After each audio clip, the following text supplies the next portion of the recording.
Good evening, everyone. I'd like to call to order the Bloom Carroll Local School District's Board of Education Planning Session on October 28, 2020. Mr. Bigham, roll call, please. Mr. Abbott, Mr. Bratton. Present.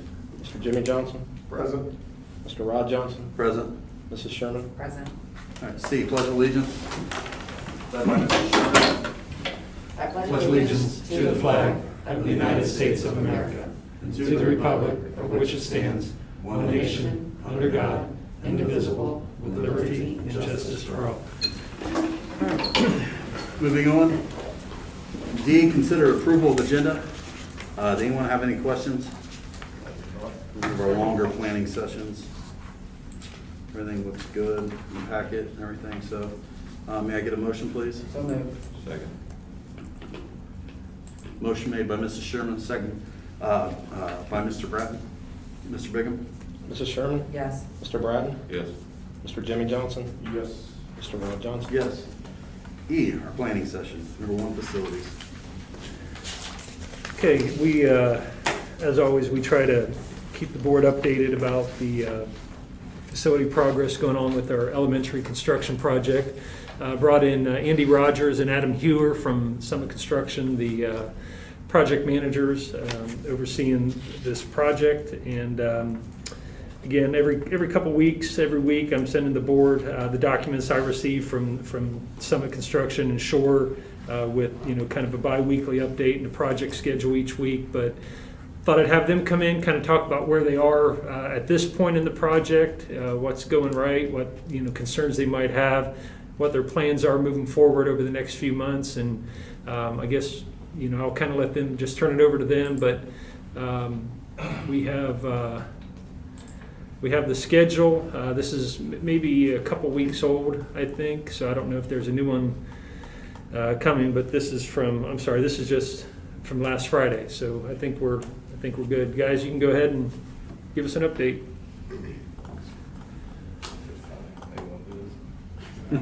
Yeah, sorry. It's Use these protocols. All right, quick update tonight. Adam, jump in anytime. We'll try and take it by kind of classroom pods. In the front, which area B, media center, admin, and then the back of house stuff, which is the gym, student dining. So area A, classroom pod. We do have grid installed in classroom, so it's a good time to come out, kind of see what the ceilings look like. All the windows are in as well. First coat of paint's on the wall, so we're basically out of ceilings. It's always like we call it a milestone within a milestone. It's always a big date for us because it opens up a lot of work for other trades in the ceilings to get the lights in, get the air diffusers in, to circulate air in the room. So stuff like that. Casework's coming in what, a couple weeks? Yep, 2 weeks. Casework will be on the wall, so another big thing. So we want to get the ceilings in, get the casework. Because casework, you kind of have to set that date up front. It's coming when it's coming, so we did stay on schedule there. So we'll hit that date as well. Area C is about a week and a half, 2 weeks behind Area A, so you'll kind of be seeing us transition over to there. We're going to get the ceiling grid on A2 completed, and then kind of jump over to Area C and concentrate over there. Area D, we're really just detailing out the roof right now. Our roofers are going to show up on Monday and start putting all the flat TPO roof on. So obviously that's a big push to get in. The temperature restraints on that roof are not what they used to be. They used to be 40 degrees and rising. I think it's now 25. So the technology has caught up, which is huge for us. But nonetheless, huge push on the schedule for us. Get the roofer out there and get Area D dried in. The brick crews are on the front, right at the front. If you pull up to the job site, they're right at the front entry. Doing the high stuff over the bump out in Area B. So they're there, and then they'll jump over and kind of work Area A. So there they are. Is that from Andy Carey? You got them? Yeah, I got them today. Yeah, so they'll get all that done, then jump over to Area A and then start working Area A over to Area C. So again, a lot of overhead work in Area B, transitioning over to Area D. If you walk into Area A, like we talked about today, it's great. Area A and Area C, right where we need them to be. The areas of concern, we had a scheduling meeting today with all of our subcontractors. Every subcontractor working on the job and is going to be working on the job. Our big ones, even like our flooring contractor was there today. We talked about where Area B and Area D are, and we understand they're a little bit behind, but again, we talked about what can we do to catch that up, and we had a great meeting with the subs. They're on board. They know when the end date is, and we have all those milestones. So you have all those activities on the schedule, and then those milestones along the way. That's what we're really tracking. So again, got a lot of good buy-in from subs. Kind of maneuvering through this COVID era is interesting. Just last week, we lost 4 pipe fitters because somebody's wife got COVID, and so they had to stay home until they tested and got their test back. That's the world we're gonna live in for the duration of this project. But, you know, we gotta keep plugging away. So, you know, that's what we're doing, and I think so far so good. Got a lot of work in Area B and admin area and Area D where the gym student dining is, but I trust the plan. So. Yeah, just a couple other things.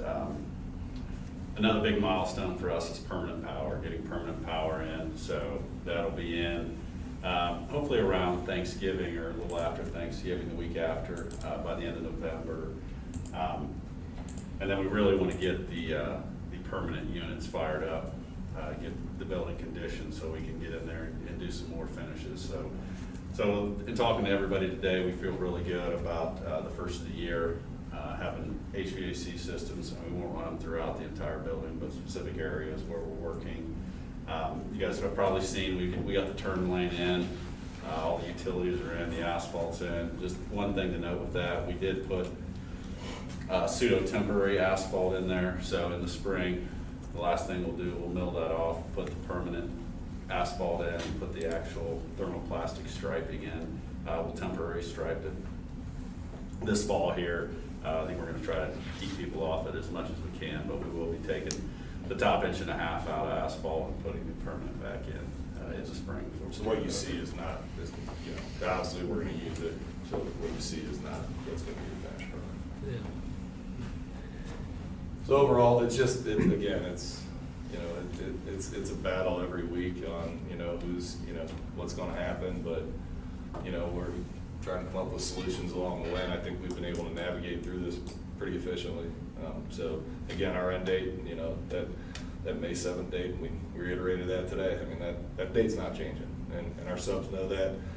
They know what's on the line as far as future work with Summit. You know, we talked about it today. Like, you want to put yourself in the driver's seat to get another job with us down the line, and you're going to help out this project. And I think we have we'll buy into that. We have a good group of contractors. I mean, we have the right Yep. people on the job, so we're very confident. Andy, you mentioned section B and D being concerns. You want to talk about getting that mezzanine, the center section of the building dried in, or any idea? I didn't look at the schedule in detail, but this is the cafeteria here, and then the gym is to the left. On this, Sean, our first main priority, and we'll call it Area D, is the mechanical rooms and the electrical rooms. That's where all your units sit, that's where your boilers sit, that's where the main gear sits. That has to be, no matter what, has to be dry in order for us to set that in place. So that's the first area that's going to receive roof, and then they're going to work their way around where you see the acoustical deck and those areas. Area B3 Is it above? So above they that? set half the metal decking on that today. Yep. And tomorrow is probably gonna be a rain out, so they'll finish that Friday. And then Monday, the metal roof crew, which is a separate crew from the flat roof crew, is going to be drying that in. So by early next week, Area B will be dried in, and then, like Andy said, they're starting in Area D, mechanical, electrical rooms, and then moving their way out to the student dining and gym area as well. As you know, for the board, I get these weekly field reports, and you know, some sections of the building, like the A section, A1 is first floor, A2 is a second floor. That would be your kindergarten classrooms and most of your second grade and first grade classrooms. This is kind of where we are right here as of last Friday. You can see, you walk in these classrooms and they're starting to feel like classrooms. You know, the ceiling grids are in, the walls are painted, at least the first coat.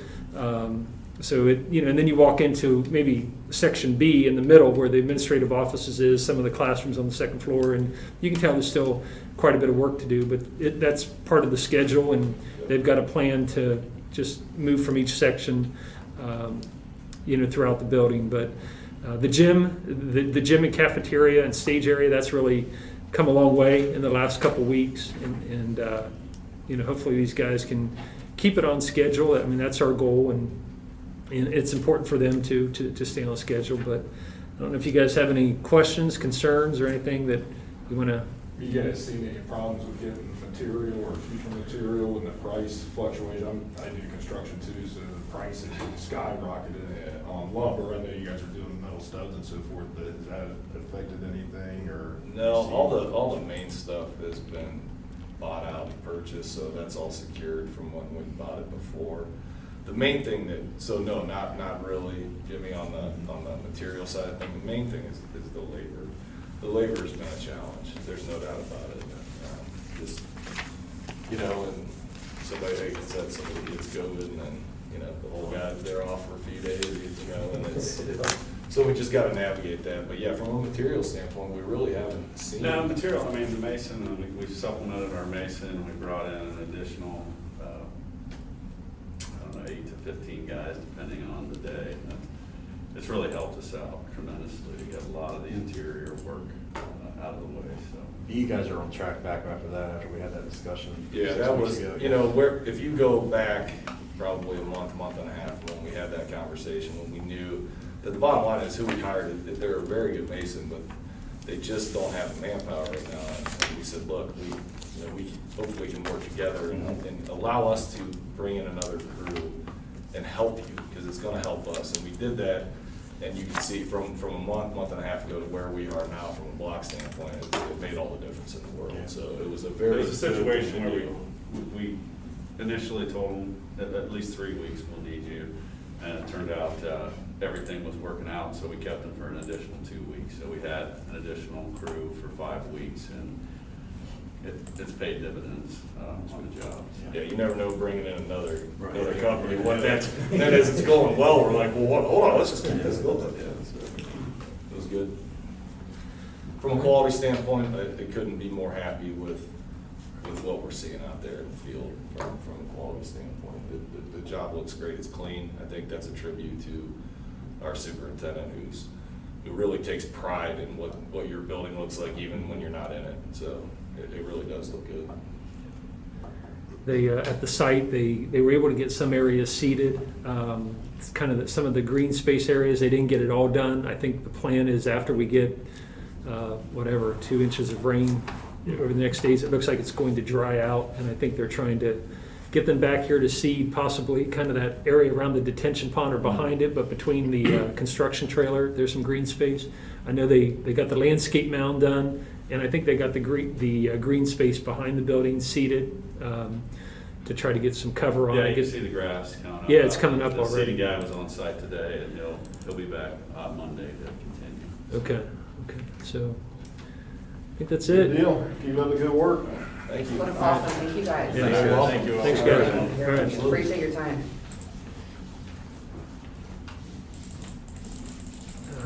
The next thing I kind of wanted to go over here under facilities was, as we look ahead through the winter and into the spring, it's going to be quite an undertaking to move a K-5 staff, maybe 65 staff members to this new building. It's not, I know Travis, informed me that when they built this middle school and they had to move from the building out here on Beaver Street, it was a very easy move. We were just a few feet away, and these students were able to help, staff helped, and this isn't a situation where we can send kids from Lithopolis carrying boxes, down Carroll Eastern Road. So I just kind of want to make sure that you're aware that in this process, we will need to hire a moving company, in my opinion. And so I've been doing some work, talking to different districts that I know have had to go through the moving process, opening new buildings or renovating.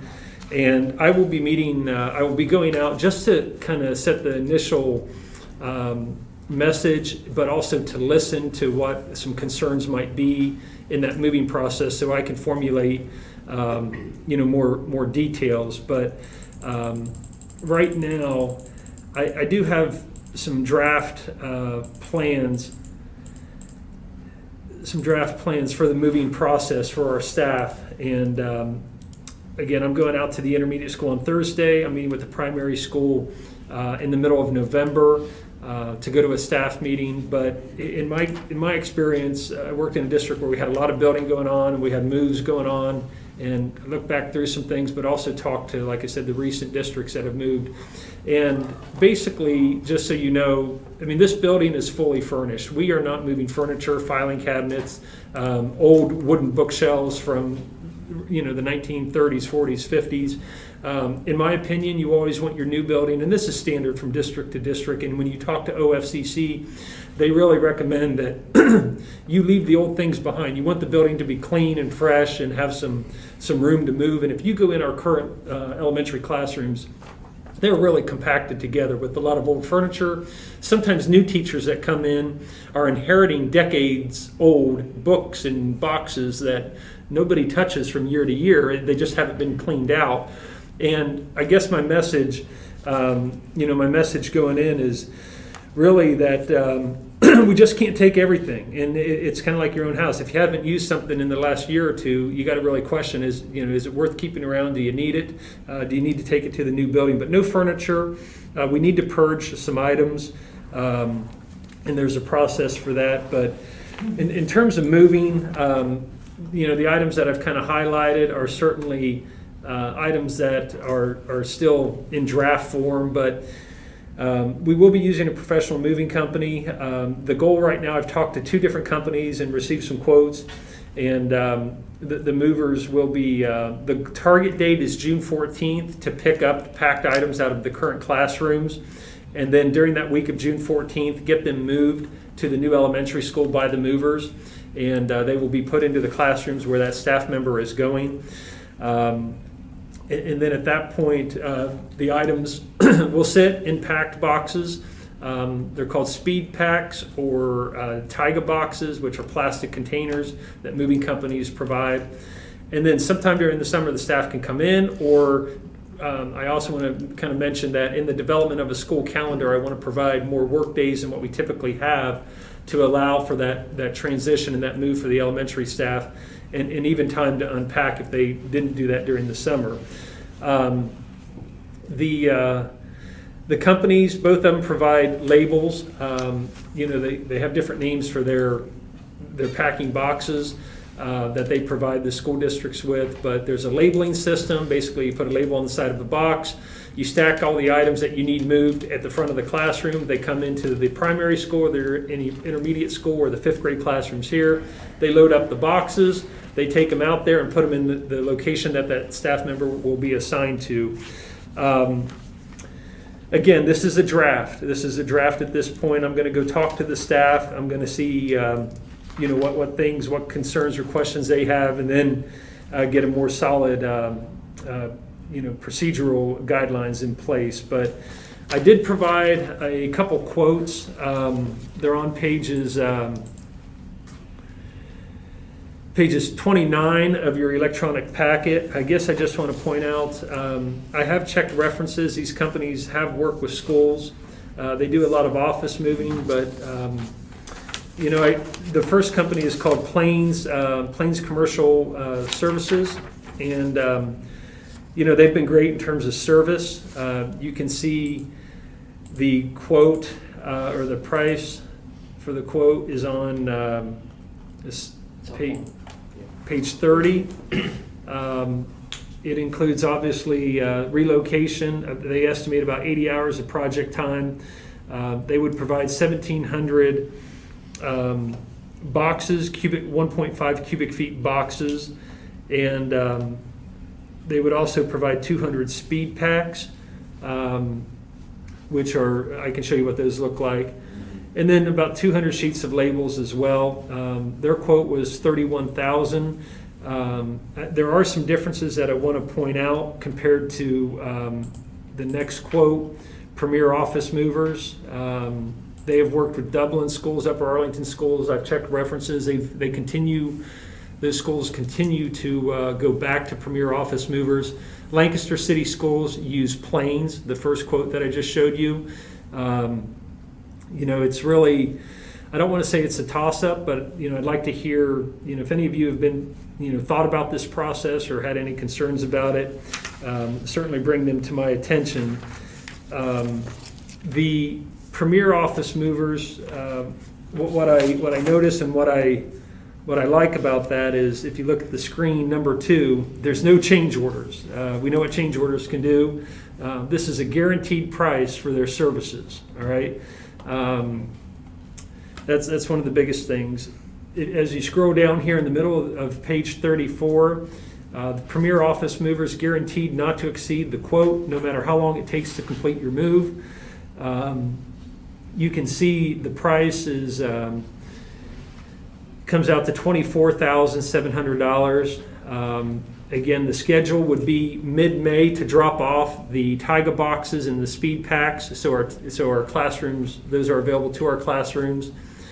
And then get things packed up, pick them up in June, same thing, get them out there so that they can be unpacked during the summer.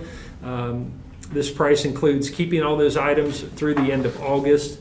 And I felt like I had to ask the question. They're providing 900 Tyga boxes, which are similar to the 1,700 1.5 cubic feet boxes, and that's a lot less.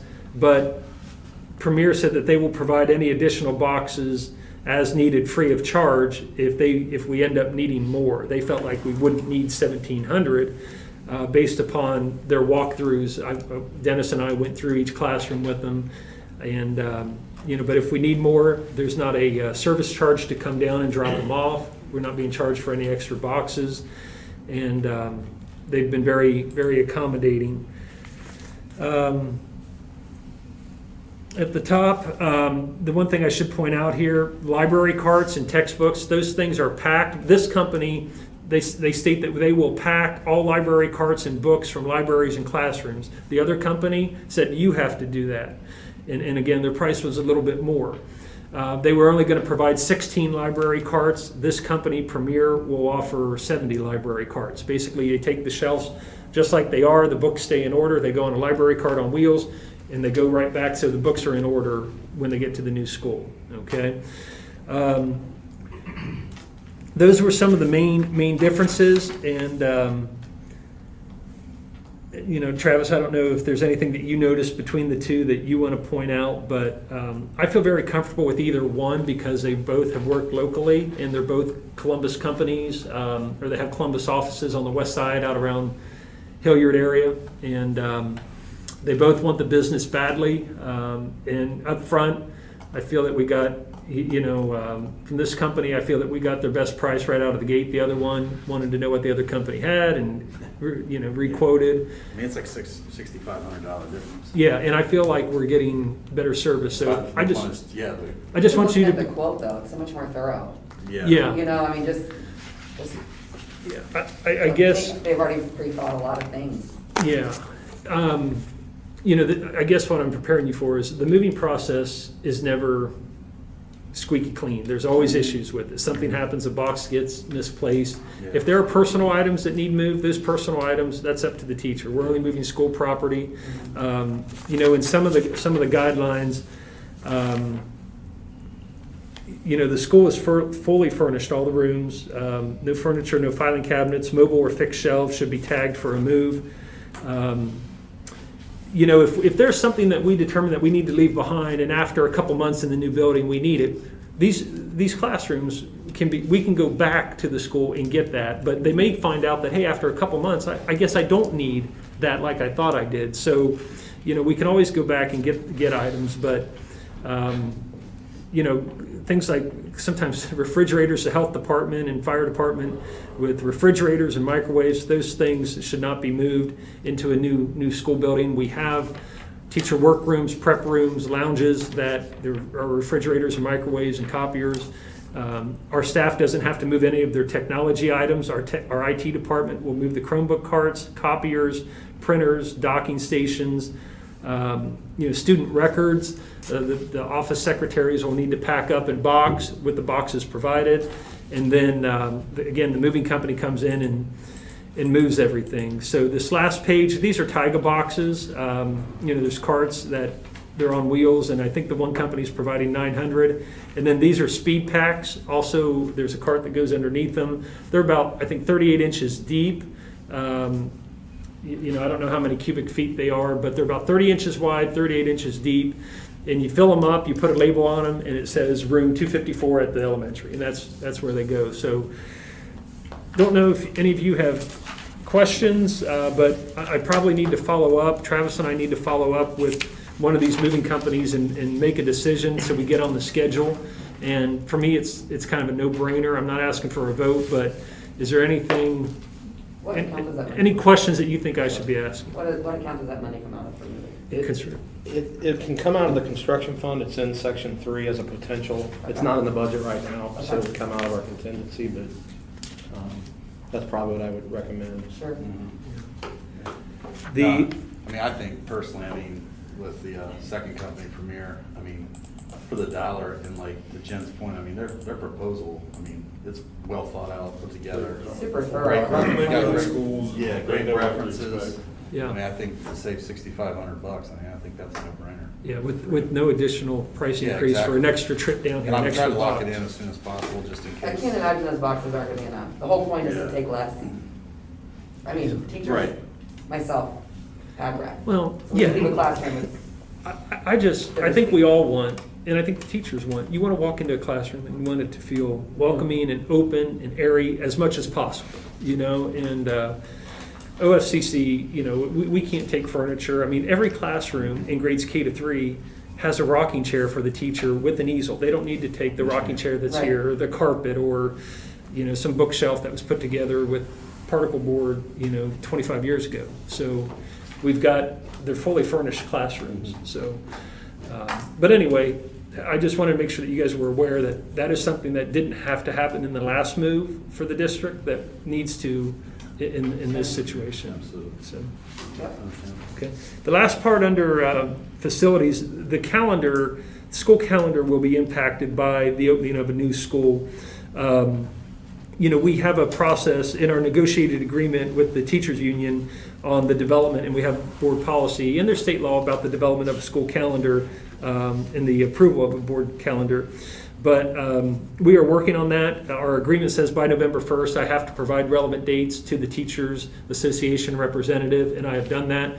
Technically, they have until February 1st to propose a calendar or other dates for start and end, and we'll work through that process. I have communicated that I feel the teachers need time. The elementary teachers need additional days. I would like to see up to 5 work days before students come in, 4 or 5. One of those mainly for unpacking for those people that don't come in during the summer on non-work days. So a lot of them will be eager to get in there as soon as they can in July or August and do that. But I'm really stressing the importance, because we don't know what's going to happen. We know the project's going to be done in May, that they say, but we never know what could happen over the next few months. So I want to build in time to make sure that our maintenance staff, Summit's cleaning crew that they bring in to prep the building, our punch list, everything is ready to go, so that building looks good and is working well. And I'd like to see a start date August 30th, 31st, or even September 1st. Possible for students next year. So it would be late. We could still get out right after Memorial Day, and we're just going to have to work through that. But I've provided a few options for calendars. Of course, the Teachers Association can provide their own, and we can look at that. But my goal is to provide them with the time that they need and the time that we need as a district to make sure it's a smooth as possible transition. So Makes sense. I guess. We're also looking at maybe alternating grades K to 5 the first 2 days, while grades 6 to 12 go to school the beginning of the first day of school, everybody in 6 through 12. But the K to 5 kids haven't been in that building, and the staff really haven't worked with students in that building. And the dynamics of lunch and recess and movement to related arts classes, I would like to, the benefit of this hybrid schedule this year was you have half the kids one day and then half the next. I'd like to do that maybe for a couple days as well, just to get the kids acclimated to the lunch line process, and it just makes it easier so maybe K to 5 alternating. Okay. That's it under facilities, Rod.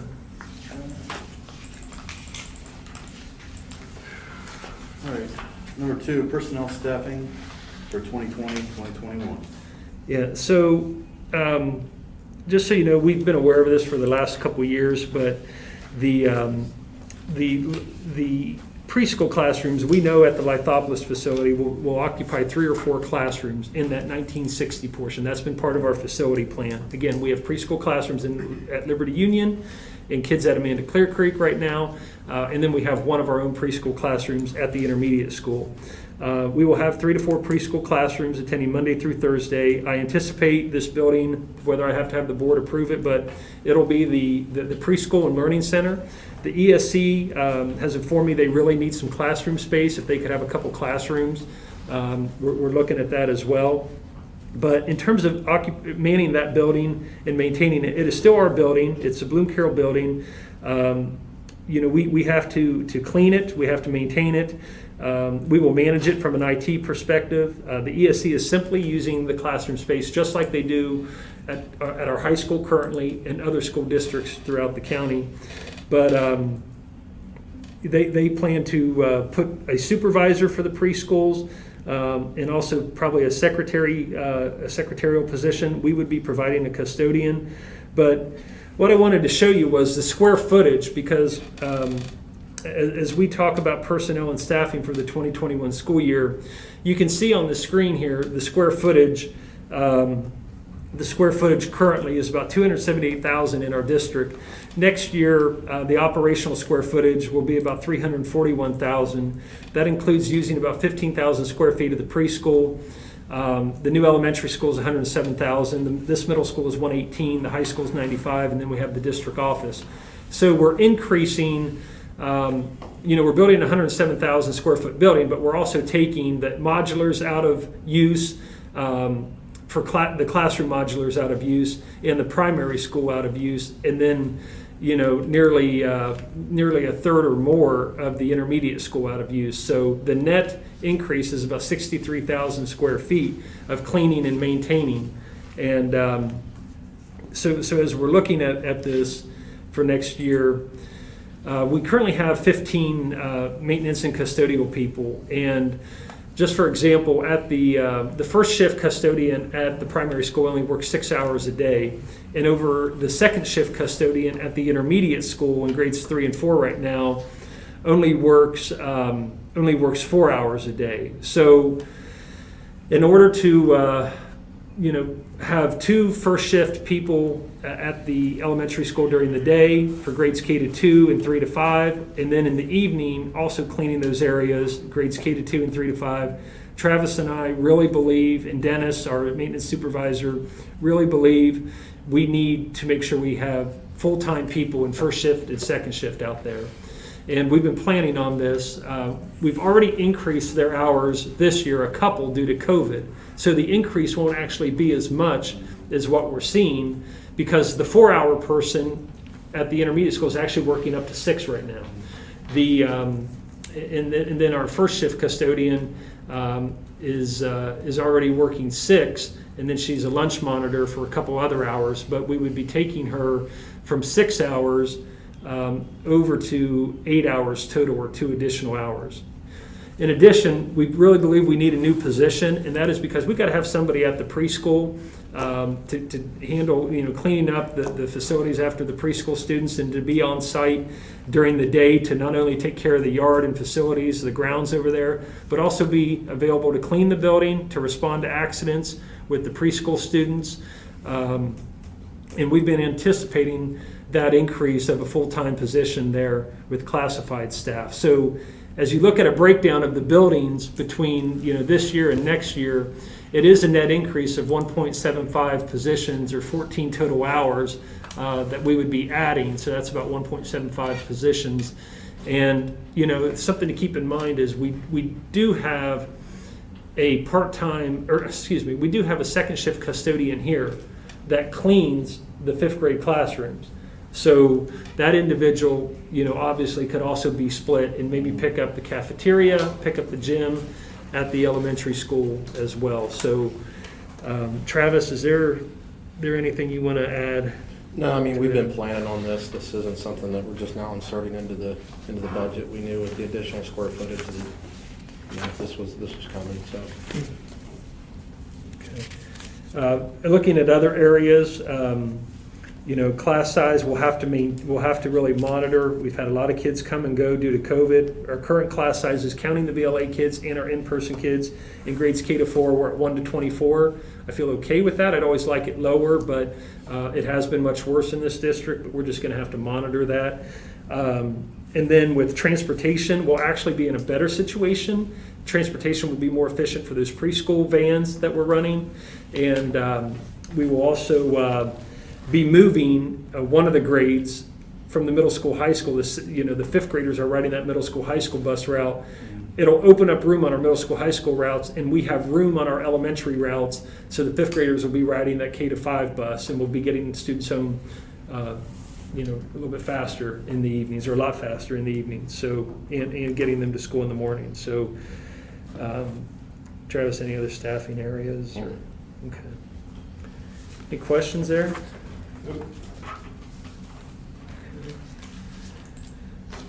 The next section, I'm going to let Travis start off and explain some things. And Travis, you need me to jump off here, right? Yeah. Start here. As we look at Section 3, and I'll keep it pretty brief, but I think as we look at it, we've talked about a list of potential projects that we could fit in within the construction budget that would be above and beyond what was in the initial scope of the project. I think instead of just throwing out a number and looking at a list, I think it's important to know, A, where are these funds coming from? And B, how have we spent the existing contingency that was set up in the original budget? So I think when people drive around or the public see some of these projects, of potential projects going on, and are wondering, what in the heck, where did this come from? This wasn't specifically within the scope. We're all able to answer questions, well, we saved here, or we did this or that. So the first page here in your hand or your packet of page 42 on the electronic file, and I'll just basically go through the three areas that really the only three areas of this entire budget that had a little bit of room to where we could reinvest it back into either the building or things that you're going to see here in the packet for potential extra projects. One is these non-construction costs, and the only reason I included this was this is the only format where you see some of these individual line items that we use construction funds on that were obviously outside of the true hard construction costs. And within this, there are three areas that we're going to be able to tap into and reinvest into some of these projects. The tap capacity fees came in a little under budget. Legal fees, we have not spent what the initial budget had laid out. And then our non-construction contingency, that would be an area where we could pay for the moving costs, quite frankly. All of these other areas, even though like on the special inspections, we've already signed a contract for $105,000, so they're going to bill us $105,000. So even though the actual spent's lower in those other areas, those are all contracts that we've already signed for those services outside of the three I just explained. So that's the first area. The second area is we've talked a little bit about the CMR contingency, and that's Summit's contingency of $385,395. That's already built into the guaranteed maximum price. So the entire amount has already been allocated through those GMPs. So theoretically, if they spent all of their CMR contingency, it wouldn't show up as an additional cost for us. But if they don't, then that money goes back to the district based upon the agreement contract that we signed with Summit. And the third one, and the one we're going to talk about, and again, I'll be brief, but is the true owner contingency. And really that's just nothing but the change orders. But as you'll see here in a little bit, there's different kinds of change orders based upon were the district requesting them, were they errors and omissions, was it a third party requesting them, to try to get to where we can to do some of these other projects. The first thing I want to point out, and Mr. Johnson and Mr. Abbott are aware of this, but our original construction contingency was $777,388. We made a decision, and here's the next page, June 27th, 2019, once Summit did all their bidding, all their estimating, and they compared it to the project budget that our internal team had worked with Shore on, we were over budget by $595,039. So we started to talk about 4 areas of value engineering that we could look at to try to chip away at this amount. The first one, we talked about this when we talked about why are you demolishing the existing elementary. Well, this is it right here in a nutshell. We were able to take that 295, put it back up in here, chip away at that. We also did go ahead with move to the LVT flooring, which got us another 75,000. But quite frankly, 2 and 4 has a committee, has a building committee. We were not comfortable going to a shingle roof, and we were not comfortable giving up the interactive panels and going back to projectors. So instead of doing those as alternates, we made the decision at that time to reduce our contingency. So basically, we've just invested back into getting the items that we knew we wanted, both from a staffing perspective as well as a building perspective. This is the first time I think that we've really looked at change orders as a board. I know the print's small, but I just wanted to get it in front of you, and obviously won't go through all this, but we've had 29 change orders. Not all of those have been billed, so again, they've all been approved, but they have not been billed. That's why you'll see the numbers here are different than on the first sheet.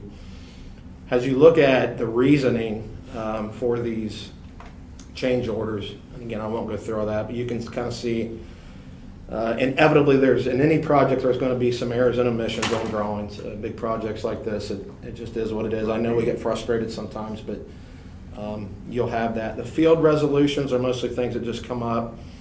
The masons needed a water truck just to keep their project moving. I mean, just different things like that come up throughout the project. Conforming docks, these 3 down here that are pending, these are all 3 from Fairfield County that when they inspected the right-of-way plans, they said, we're not approving this unless you make these site changes in the right-of-way.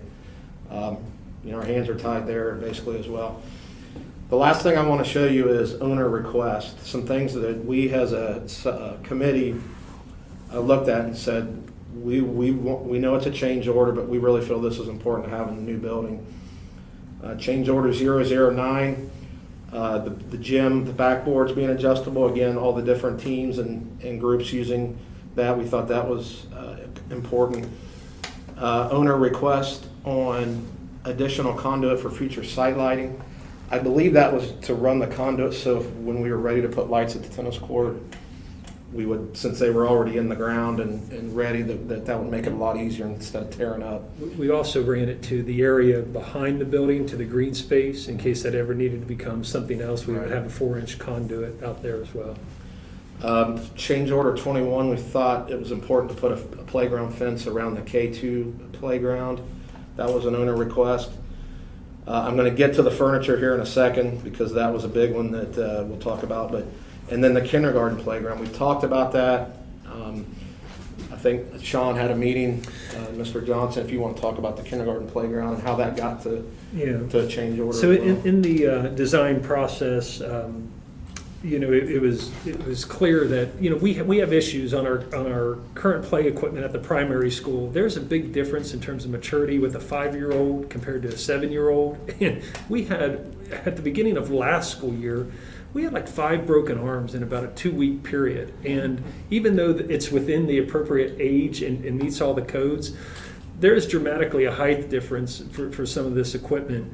And the kindergarten staff and the primary school staff in the design process and through teacher feedback at those focus group meetings really felt like they would, if we could in our project, we didn't promise it, but if we could, that a kindergarten separate playground would be beneficial. And then obviously the other playground would be for grades 1 to 2. But a building this size with these grade levels, OFCC calls for a K to 2 playground and then a 3 to 5 playground, which is already in the project. But we believe we have found that some good play equipment through the same supplier, Service Supply, to go ahead and move forward with a kindergarten playground behind the building as well. And it would share the hard surface area with the grades 1 and 2 playground.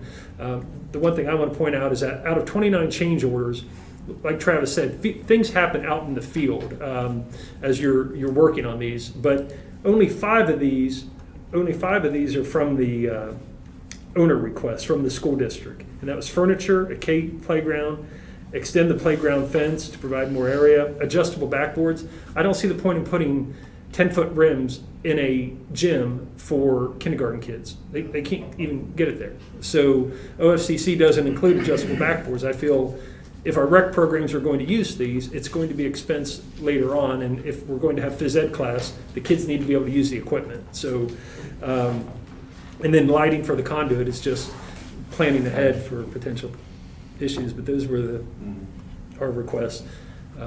So right now, the kindergarten playground, it's pending, but I think from a budget standpoint, when Travis goes through this, it is being shown in the contingencies. All of these are shown, and then I'll carry this forward. You look at the furniture overage and you're thinking probably what happened here. And as we did the ballot language, the initial ballot language and the pricing and the working with Shore Architects, we had enough furniture for a 1,000 student elementary. So that's what was built into the initial budget. As we went through the design process, and we've talked about this before, where we made some of the rooms smaller because we thought it was prudent to get 8 classrooms in each section, because we're already above 1,000 students with our current K-5 population. But what that did was, the last thing we wanted to do was we'll have empty rooms with no furniture in them. So to staff it, or to furnish it, excuse me, we were $230,000 when Summit did their furniture bid over our original furniture budget. So instead of just accepting that, we had several meetings, and a lot of different numbers here, but basically, again, I just wanted to show you that we did some value engineering, we changed some models, we changed some designs, and we got that down. Instead of being over 230,445, we got it down to the 121 that you see here on the change order. By resolution, I am not permitted to sign a change order over $50,000. So this will be on the November agenda. I didn't want to just throw it on an agenda without explaining it to the board and giving our rationale. And Mr. Johnson, you were in that meeting as well. We've just felt it was the right thing to do. Obviously, it was a big chunk, 20% of our contingency, but to open up a building with not enough furniture for the kids, or to have classrooms sitting empty and we would have to buy that furniture over the next several years. Basically, we have furnished a building and now built a building within that budget for 1,200 kids. Originally, it was supposed to be 1,000, but we're able to get 1,200 students in there, 25 kids a classroom, using 25 kids a classroom, and they will all have furniture, teacher desk, cabinetry, all that stuff. So. Is there anything we gave up in that we will definitely need in the next 5 years? Do you to forecast? Anything? Like, did you not do risers or not do chairs or extra lunch tables? Is there anything that you think? No. So where was that? It was just a big chunk of our contingency. Okay. Yeah, but I felt like we would be every spring I'd be coming back to you saying I need 50 more chairs, so many more teachers' desks, and it was within our budget. Yeah. Honestly, though, I mean, at 230 and get it down to 121. I mean, that was. We were. In my opinion, I feel like we've done so much more Right. with the money we had. Yeah. We've been able to get more furniture, more classrooms, and still stay slightly under budget, which Travis will. So the last page here, before we get to the list, again, this long-winded way of describing how we're able to do some of these things and why the contingency is down. Actually, we've had more change orders, 603,000. Again, that's if we do everything on that last page, than what we actually had set forth on the contingency. So we're a little over budget in terms of hard construction costs. But again, we go to these other categories. Summit's their contingency, they are saying that they're going to be able to give us back $100,000. That's the second row there. We talked about the soft costs like the legal fees and the tap fees. That's the third at $79,341. And then the non-construction contingency, which again, that would be reduced if we took out the moving costs from there. Along with being a little over there on the hard construction contingency cost, leaves us at about $224,511 of uncommitted funds. Now, do we want to commit all of those funds right now? Of course not. We could have some more change orders. We could, there could be some other things crop up. So that's the first component. The other component that we talked about are interest earnings, which also have to be spent according to what was on the ballot language. We've already earned a little over $520,000. Predicting the future earnings is a little difficult. We just put a $100,000 placeholder in there. So when you add in the interest plus the above committed funds, as Sean goes through the list, we're looking at almost $845,000, although, and certainly we'll take suggestions on what you were comfortable, what dollar amount you're comfortable at this point, and certainly we don't make all decisions tonight, but 700,000, 730, 740, somewhere in that That's range. after all the change orders, right? That's after. That's after all of the ones from that prior list that gives us the playground, that gives us the furniture. So none of that's coming out of that other money. Correct. We haven't touched any of the interest earnings at this point, so just again, that's how we got to this point. If you're asked, or if you're asked about the budget or how we came through, or able to do some of these additional projects, because certainly people will take notice and may have some questions. So As Travis said, we're not ready to commit tonight, but so we have to start thinking, because Travis, we have to spend it, we have to utilize the funds from the bond issue in a matter of time. What is the date on that, Travis? it's roughly October 31st of 21, about a year. Yeah. Almost exactly a year from now. So you can't wait till next August to come up with a project list, Yeah. but we're not ready to write checks or sign contracts on these things yet. But as I look at that possible amount of money, $850,000, and then let's be conservative and target around 650 or 700. What could we do? What is needed in our district? And I think it's important that the board remembers, and that the community is aware that the language on the ballot for the bond issue said that the money was for constructing a new K-5 building, including site improvements, furniture, utilities, and equipment, and constructing other improvements to existing facilities. So other facilities could include over here on this campus. One thing that has come up, you can see the list on page 48 in your packet. Travis, could you maybe disconnect? I'm going to show you a live spreadsheet, but so right here is a list of possible projects. Obviously, we got moving costs. That may just be able to come out of that another area of the budget, but it still has an overall impact. The modulars at the removal at the primary school, the second grade modulars on the front lawn, in my opinion, Dennis's opinion, Travis's opinion, they've done their job. It's probably, huh? What do you do with them? They're leased, actually, so we don't own them. So So at the expiration of the lease, we'll just have them. I mean, it'll cost us to have them removed, But so you can see the front of the school again. I know we decided not to demo that building, but honestly, demoing it now and then 2 years from now saying, gosh, we need space for something, I think it makes sense to hold off on that and have that available, have the gym that can be used for rec programs and things. But we do need to get the second grade modulars out of there. Travis got some pricing on that recently. And then the big one, I'm going to have Chad talk about this in just a minute, but our stadium light poles, honestly, if we just had to use our general fund and PI money, you guys know that every year we have about $440,000 of PI money. To outright pay for new lights and light poles at our stadium would almost wipe that fund out. I cannot comfortably tell you that sometime in the next 5 or 10 years, we will have that amount of money to just go ahead and make that improvement to our facilities. I think that something that's such a big ticket item like that, we really need to consider with this bond money.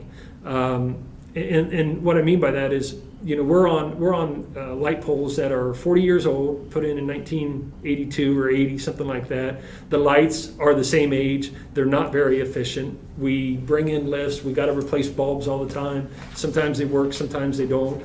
The lighting is kind of dark and dim out there when you go to more modern facilities. I think our athletes, our band, I think everybody could benefit from that. And I included some information in here, which I'll come back to in just a second, with a possible quote to move to LED lights. Saves the district money in the long run as well with energy efficiency. Instructionally, the Chromebook, the one-to-one program, we talked about this at the last board meeting, to buy those devices outright rather than lease them. It saves money for the district. But from an instructional standpoint, we could look at that full purchase, or possibly just purchase the high school and then lease the middle schools, which was a little bit cheaper. So, just depending on how much we want to commit to that. You guys have heard presentations from the boosters. The boosters has a project they would like to improve our press box, and they're asking for the district to chip in some amount. The boosters would pay for the box. We would have some of the foundational work that would need to be done, but possibly chipping in an amount there. And then the performing arts program, there's some things that they need. They've really benefited from us allocating money for instruments. We ended up taking the risers for choir off of there after our budget got cut. I'd like to put that back in. Possibly a band trailer. The floor of the trailer, it's very old. That trailer might be 20 years old, and it's getting to be in bad shape. I think those are some things that we could do. The floor scrubbers should probably come off of here. That's probably, Travis has mentioned, that's probably more PI expenses, but when we go to the new school, we're going to need floor scrubbers to clean those floors. But if you do that, we're right around the 780 mark. If you talk about the moving costs, the modulars, stadium lights, Chromebooks, press box, band trailer, band instruments, and risers, you're right around 780. If we lease one of the buildings and just purchase the other one outright, we're down around 650, so that's an option as well. But these are things that I think next spring that we really have to consider. What you just changed, that was the difference between leasing and buying outright? Yeah. If we purchase the high school devices for 136 with the K-5 funds, we would still, that would be upfront cost, and then we would lease the middle school ones over 3 years. But you could buy them all outright and save money in the long run. But then we're getting into the what is it to buy them all outright? Oh, I mean, that cost was like, what, 25 grand a year? It wasn't Yeah. not, I forget. yeah, 258 to buy them But you're outright. saving how much? It was about 30, it was 27,000. Yeah. We certainly save money by buying them. Over The 3 qu- years, right? The question is, are we getting close? If we, Over 3 years. Total. So- I think it was total. Is it total? I thought it was per year. I want to show you in your packets. I'm going to have Chad. I asked him to stop by tonight to talk about this. I'm going to turn things over to him, but I also want to show you. In the lighting proposal, this does not include installation, and we're looking at anywhere from 190 up to 260, depending on how bright a LED light you want to go with, and there's some other features as well that I will show you. But Chad, can you jump up here real quick and just kind of let them know what that process has been like? You guys have that packet on your... Yes. Yeah. Hey, Chad, real fast though, can you go through just the current situation on what it's like to get the bulbs replaced, how much it costs Sure. to maintain that, just to give everybody, I know we've done it in the past, but I mean, just Yeah, I give think these the guys an idea. bulb, to replace every bulb out there was about $6 grand, if I remember right. And we bring Proline out each summer, to bring a bucket truck out to change ballast, bulbs, and any other equipment that's at the top of the pole. That's part of it. Part of this proposal with these lights is your control panels. Right now, to get to any mechanical failure out there, it's at the top of the pole. And we don't have any equipment on site, we do it ourselves, so we gotta get Proline or Claypool or somebody to come do that. On these poles, your controls would be 10 to 15 feet off the ground, you can get to with a step ladder. And most of it can be done remotely through Musco. So we could get on a ladder and say, here's what we're seeing, and then they take care of it from their end, or they send somebody out to fix it. Those prices include a 25-year warranty on parts and labor, so you're really 25 years maintenance free. I think Sean's going to show you some of the extra stuff that's included in that quote. So with this quote, there's different things you can do. It's more from an entertainment purpose, but again, it's kind of dim and dark out there, even when we're at the maximum, all the bulbs are working. Again, I just don't think we'll have the funds in the future to say, let's do this project 6 years from now, 5 years from now. And I think it's getting old, but they've got different things that you can do to make it fun for kids, when they score. Chad, you want to talk about the controls and the apps and things? Yeah, so just to backtrack, and I don't want to get too long-winded, but so those poles and lights were put in 81 by Musco, by the same company. So they have the original drawings literally on the purple mimeograph paper. He's got them with him when he came out. That project in 81 was done for 30-foot candles of light. So just the measurement of how bright. Over time, just by depreciation, we're probably at a average 25-foot candle, and that's just covering basically the field. So the proposal that you've got just for the light part, that first number is 30-foot candles. So if you went to the 30-foot candle range, it still would look, your LED light's just going to physically look different than a bulb. But it's also going to be brighter. Again, we're probably at 25 now. It's going to be at an average of 30 if you go at that level. If you've been to, we use Taze Valley a lot. Taze Valley just put lights in. They're at 50-foot candles. So that's obviously the best of the three if you're looking at brightness. Some of the LED stuff, I know you get cost savings over time, but it reduces glare. So again, if you go out tonight at soccer, if you just stand there for about a minute and stare at the pole, you get the blind spots. You don't get that with the LED lighting. They have some technology in there that actually the LED bulbs are aimed. So I used to catching a punt or heading a soccer ball, it actually lights the bottom of the ball. So it takes away the glare from an athlete catching a ball. Again, we're 40 years later. The technology has advanced so far. And the bells and whistles, what Sean just showed you, there's 9 or 10 pre-installed custom light shows that you can use. It would be controlled by a touch panel in the press box. It also becomes standard with an app to control the actual lights. So we could give permission for anybody to have the app and the password on their phone. You set it just like any other program. So you may have maybe 2 or 3 admin level users of the app. So if we have Biddy football, for example, is on a Sunday night and they say, hey, we need to use the lights. Right now we have to make arrangements to get them a key to use the key switch that's on the pole behind the bleachers. Now we would say, hey, go to the app store, get this app, use this password, then they can turn lights on instant, turn them off, dim them. You never run into that, hey, somebody used the stadium, forgot to turn the lights off, now somebody's got to drive from Lithopolis, find my key, get it out there, get it turned off. Like we had Pride last year, I had to bill them because they left lights on overnight. And nobody knew. Well, I can look at the app at any hour and it says, hey, your lights are still on. And I can be in Lithopolis, I can be in Texas, hit the button, turn the lights off, hit the button, turn the light. If somebody's out there and says, hey, we're at soccer, we're running over, it's getting dark out here for practice, can you turn the lights on? Yeah, no problem. I can be in the library, get my phone out, turn the lights on for you. So some of those user things are huge. A lot of your cost, obviously you're getting into the fixtures, but you're going to 4 steel poles versus 4 wooden poles. You might get the question of why not put the fixtures on top of the existing poles. To do that, you have to core the poles. Once you do that, if you find out that 40-year-old pole is maybe not as structurally sound as it should be, you're getting new poles anyway. We started to look at quotes for lights in 2012 through Musco. And we've been through this, they just check in annually with me and say, hey, where are you guys at, where are you guys at, where are you guys at? And Sean came to me and just said, hey, can you reach out to them? And they came down, it's actually the same sales rep. Musco is the most reputable company out there. There's a couple others. But Musco does most of the schools around here. They do NFL teams. That's where you see some of that light show stuff, which is included in this quote. Then the next one up, you can get up lighting for the poles.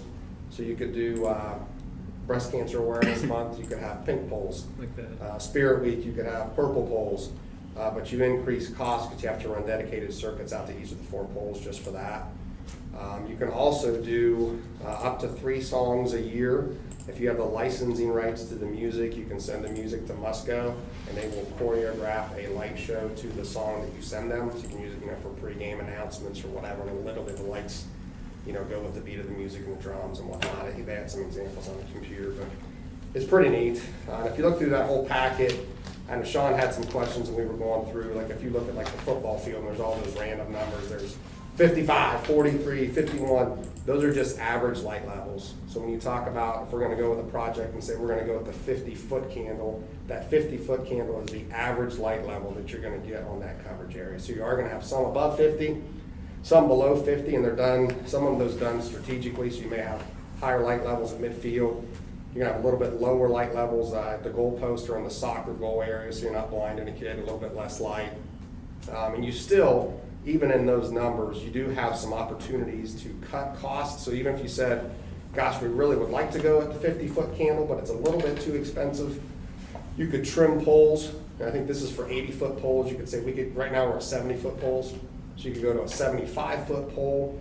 Right now the quote includes some fixtures on the poles to shoot towards the concession stand and towards the D area of the track, just to provide some minimal light in those areas. It's not there now. You could remove those fixtures, save some money. Aesthetically, I just had this conversation the other day with Mr. Conrad. Actually said, well, surely if we do lights, we're going to put the poles behind the bleachers. You could. This design gets the poles. If you sit in the very top corners of the home bleachers, you won't have a pole in your sign of light. So they will be behind the bleachers? Say that again. They will be behind the bleachers? They will not be, unless you guys want to. But the issue you run into is now you're going to go from an 80-foot pole to a 100-foot steel pole, and you're going to have to add fixtures, which is going to increase your costs by a lot. So they'll move them out wider a little. So right now they're at the 13, 14-yard line. They'll push them out to about the 10s. So again, if you're sitting in those top corners, there's nothing in your line of sight. You can see down in the end zone. Right now, if you sit in that area, there's a little bit of a blockage just in those areas, so that would get that out of the way. The visitors aren't in the way now anyway, but they would just move them down to the 10s just to be consistent with where the home side is. But I think that's it. I mean, there's a lot of information in that packet. So if you have, Just so you know, right now, we're getting about, the guy for the rep from Musco said about 25, we're getting about 25-foot candles with our current lights. They were 30-foot when they were put in, but with aging, we're only getting about 25-foot. So 50-foot candles, man, you would really notice it. That's what the quote is for 50. that bottom number. The bottom number right here. Plus installation. Right. Yeah. He said install, we're waiting on install, so we have Proline and Claypool Electric both out on the same day with the Musco rep. He explained everything to them. And they're gonna include they're gonna include an alternative bid within their quote, but that alternative bid would be to put a new electrical panel in, which I have no electrical knowledge whatsoever. But I do know. Where's Joe? Right, the box out there, when I got here in '06 to turn the lights on at the stadium, there's a bicycle chain that's still on there around the box. You reached into the box and hit 4 breakers, 1 per pole, and that's how you turn them on, and then you reach blindly into that box and turn them off. And we at least have upgraded to, there's now a screw that keeps the door shut. The rusted chain is still on there. But there's a key, there's just one key, turns them on, turns them off. Now this would still have that. See, we would still have a key switch override, if for some reason the app didn't work, or we just needed to do that, you can always power them on, power them off at the pole with a key.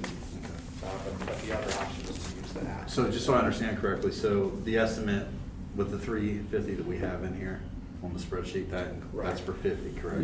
Yeah, they said anywhere from about 60,000 to 120,000. They've seen a broad range of installation costs. So I'm kind of figuring high end, putting the 350 on there, kind of hoping worst case scenario. But Your installation includes the demolition of the existing poles, Okay. any asphalt repair that needs done from taking those poles down or putting the new poles in. The steel poles come with a precast concrete base that they bring in and put in, and the pole sits down in, and they put the pole together piece by piece. It includes the crane work that needs done both for demo and install, all the electric work. So that's all included in that quote that we'll get from Claypool, and Proline will submit quotes to Musco, and then Musco will give us the overall project quote. So.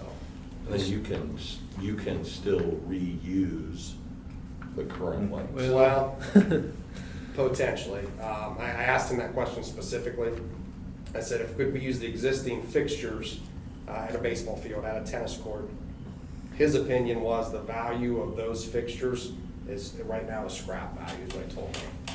He said, honestly, you could try it, but he said you would have to, like, you wouldn't want to take one pole and shoot them at tennis courts, for example. You would have to probably remove fixtures, you'd have to realign them so that the light goes where you want it to go. He said it's more than what you think. It's not as simple as just taking a fixture, putting it on a wooden pole and hanging it. He said, fine. He said, to me, the value is scrap.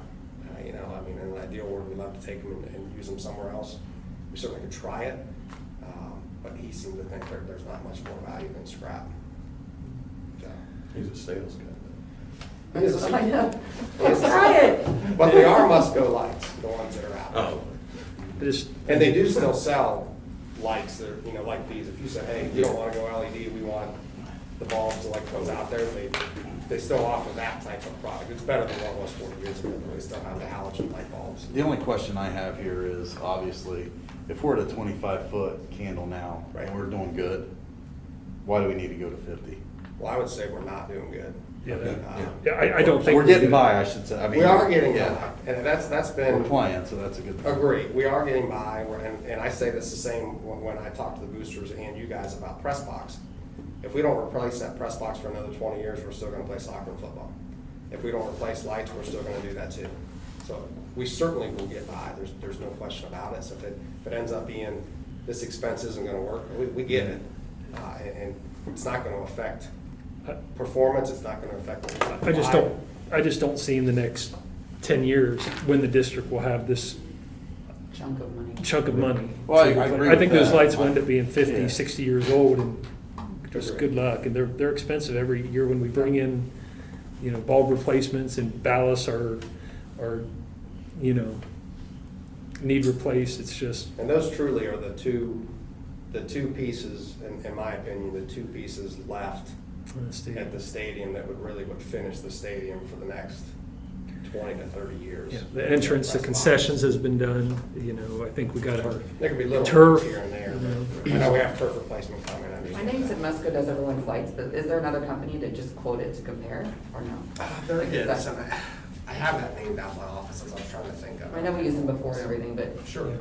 Just for prudent. And, nice to see and what- if we don't go with a consortium, we have to do that. Have to public bid. This is just to give you an idea, and they're a reputable company that most places are using, because here we are still using Musco lighting 40 years later. So, yeah, but if we move forward on this in the spring, we have to get additional pricing or go through a consortium to not get additional quotes. It's about a month from start of a project to finish of project if you move forward. So the day they get here and start to do demo to the day you can turn the lights on, it's about a 4-week deal. So a timeframe, do you set next summer? Yeah, Yeah. we would want to be done by August 1. Or, I mean, spring, summer, whatever. And obviously, that's gonna be So you- their busiest time, like any other contractor. Sure. Anybody that wants lights is gonna want them in July, So you need, when would you need, I guess back that up, you said a month? So For demo to contract, finish. I mean, you're probably talking February, March decision. Yeah. About our wish Maybe list, even about earlier. our wish Or list before, time. or before. And potentially, your price can go up after January 1st, Yeah. just the materials and that kind of stuff. That's from the sales. Talk about sales guy about 10% discount prior to January 1. Talk. And cost savings, because the stadium lights aren't used as much as, you know, we've replaced on our campuses, all the exterior lighting has been replaced over the last 4 years. We have LED lights throughout the campus, except for at our stadium. This building has been completely converted to LED. The cost savings for the district, it takes a long time at a stadium to recoup your costs, but comparing, you know, 30-foot candles to 50-foot candles, right now, you know, we could save $36,000, obviously for the environment, lots of carbon reduction as well.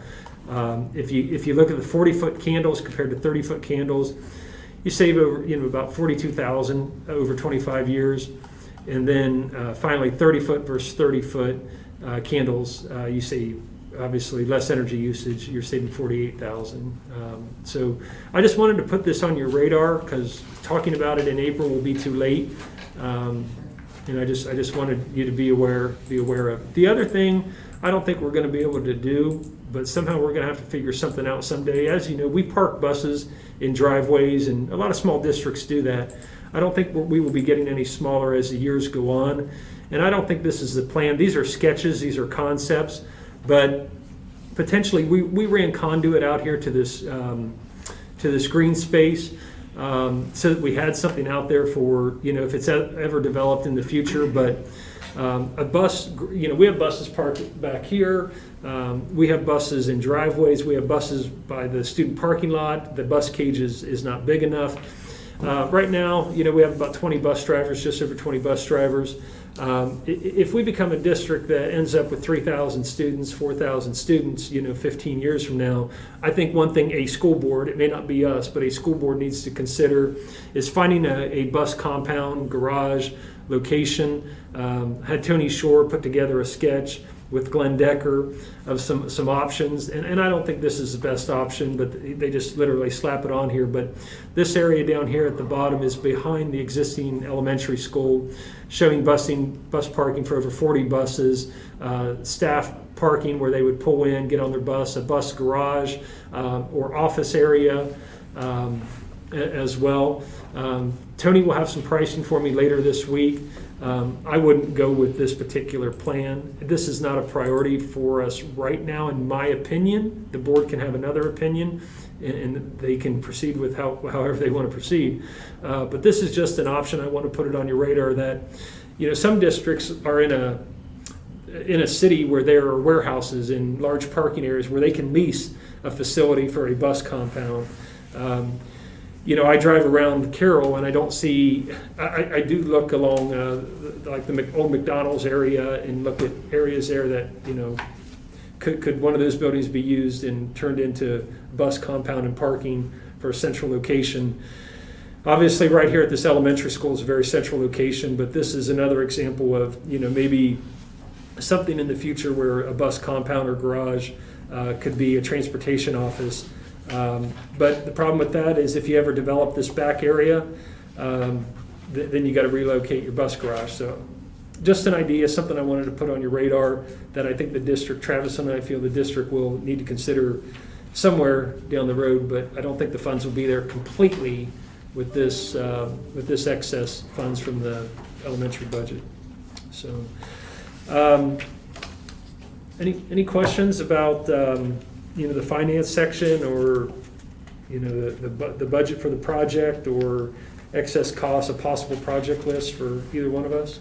Has there been any talk in the past of adding like more football field or softball diamonds and more, especially for our little league, the rec ball? I mean, they go out there to that church on Coombs, right? How there hasn't been an accident at 5 o'clock. Yeah, I don't know if a lot of people realize, but so we didn't include that cost in this when we switched when we had to get through the Greenfield Township Zoning Commission to have this was actually zoned residential right before the ballot, before it went on the ballot, and I had to go to the Zoning Commission and get it in regional planning to get it zoned for the ability to put a school in. And there were some people there that expressed concerns about a lot of rec activity being out there, baseball fields, football fields, and I explained that this is an elementary school.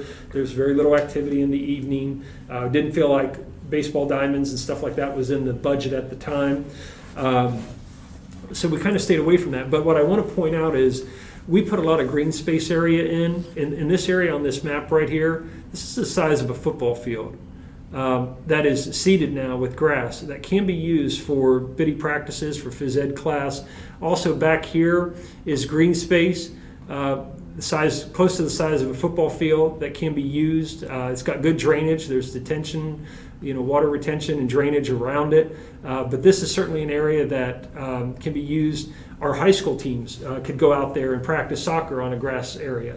That's something we don't have now. But BCYA in the fall could also use it as a grass area. So there's a couple spots out there. And then you got grass area here next to the playground. This is a hard surface and soft surface. And then you have green space here as well. So there's a lot of different options out there. But, I think the board could certainly consider some things in the future.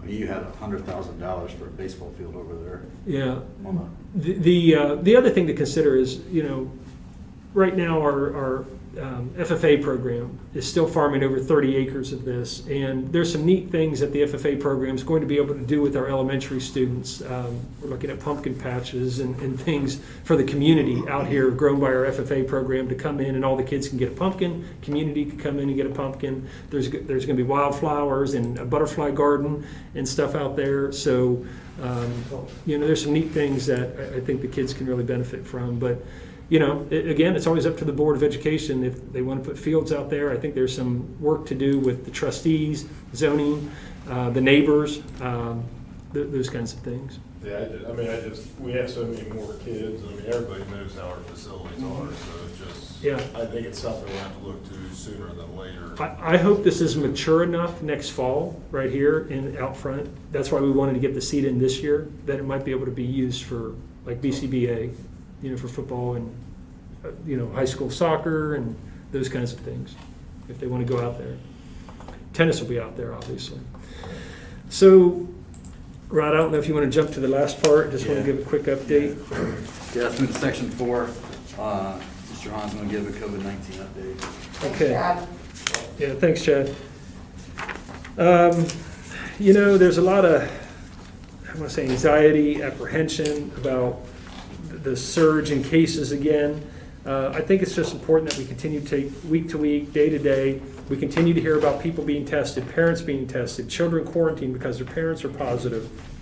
We've been very fortunate here at the school, but right now, Ohio, again, people need to look at the testing data. They tested over 50,000 people on October 22nd and 23rd, 5.7 positivity rate. The positivity rate is certainly up.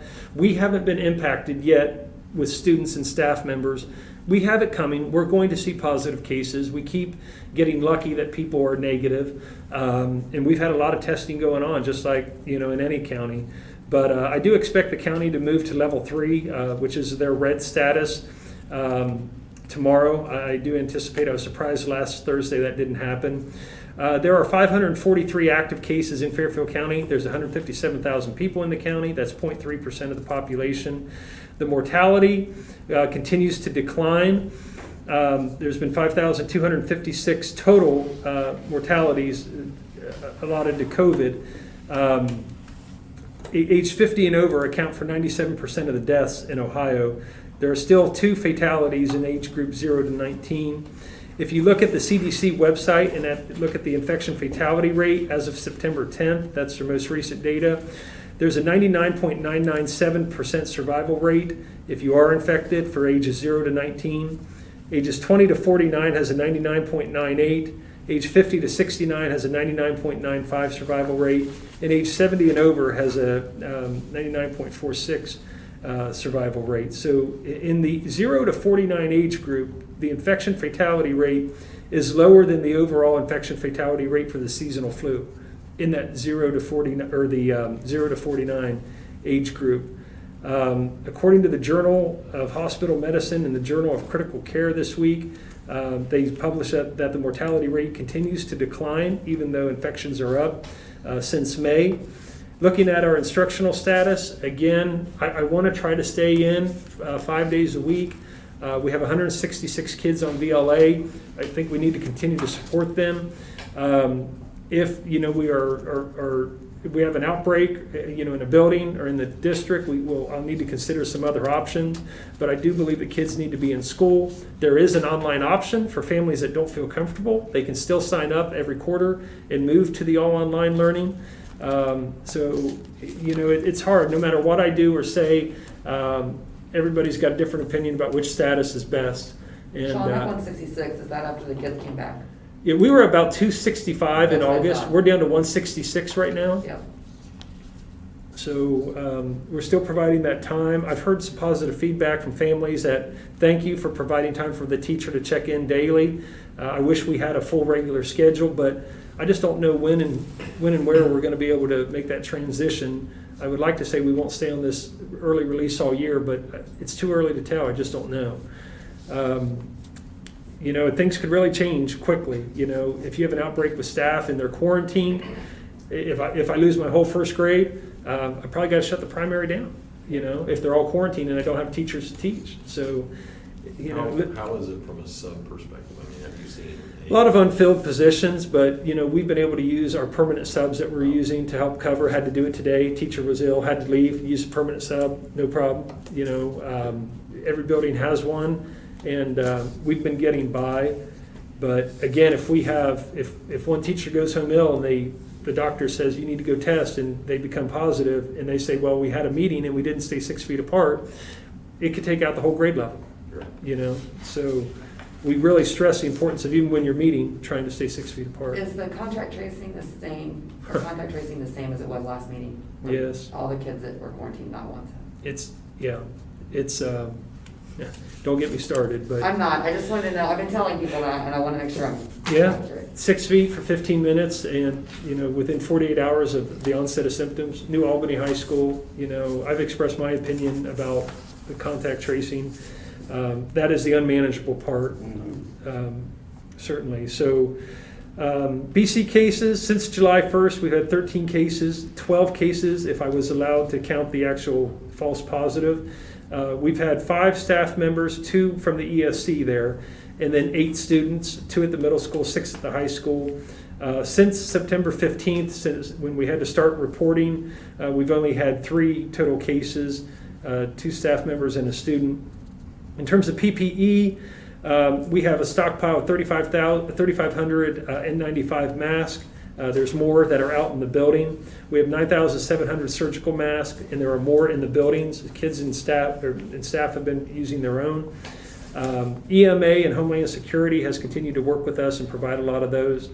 And again, this, we've provided multiple cloth face coverings for our staff.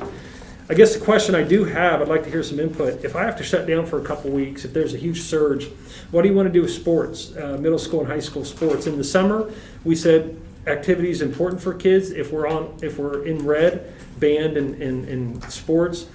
But if we have to shut down for 2 weeks or 3 weeks to let things settle, or we got people quarantined, I think if it's due to quarantine, it's clear that it's because they were exposed to somebody. We may be able to continue to offer sports, but in the summer, sports was predominantly outside except for volleyball. Now we're inside using gyms. If it's not okay to be in our buildings, can we still have wrestling? Can we still have basketball? A lot of school districts have different opinions. A lot of boards around the area feel like we need to offer activities to kids. I'm under that impression. I mean, if that team is, negative across the board and no one's been, let them play. I mean, the whole experience of school is also having activities, so. You still give people a choice. Everyone still has a choice. Yeah. Play or don't play. Extracurriculars is a choice, Go to school right. or don't go to school, play or don't play. Yeah. It's not like we're saying there's only one option. Yeah, You still have an individual personal choice. yeah.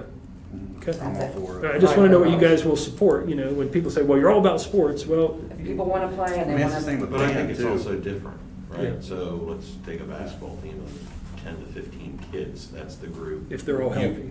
Yeah. If they're all, but that's versus 2,000 kids in a school building, Yeah. right? Or Right, 25 in right. the classrooms The and chances, changing yes. and all that. Exactly. And you're monitoring that very closely. Who's at practice? You're every single day, what's your temperature? Do you have